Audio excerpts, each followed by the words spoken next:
When I'm in the audience and a speaker has just finished their presentation, I really enjoy listening to them answer questions. It tells me a lot about them as a speaker, actually, to see if they've been prepared for this portion of their talk.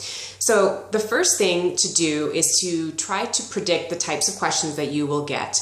That's a fairly easy thing to do if you just sit down and write down in 5 or 10 minutes some of the questions that you think someone might ask if they aren't very familiar with your product or your idea. It gives you a chance to formulate some of your answers to those questions. It's especially important to do this if some of the data in your talk is going to invite those types of questions and you just need to be ready for that answer. So when the person actually asks the question, it's good manners to thank them and even affirm the question, saying, "Thank you, that's a great question. I do have some information to share with you."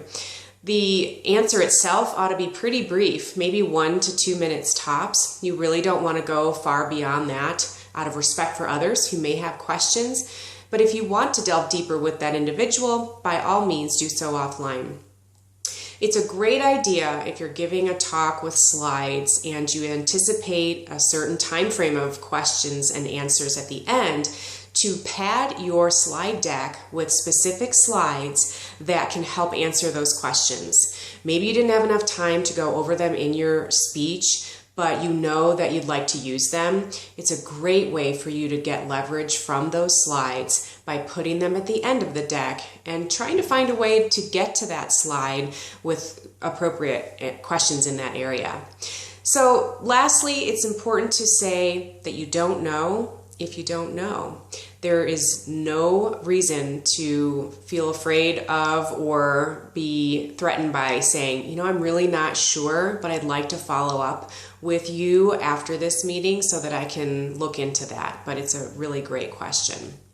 Really, in essence, asking questions is a great way to learn more about what the speaker is saying. And as a speaker for you, it's a wonderful platform for you to expand even further on your idea than what you were able to do in the time allotted for your talk. So don't be afraid of that Q&A session. And with these tips, you'll be able to do really well next time. Thanks.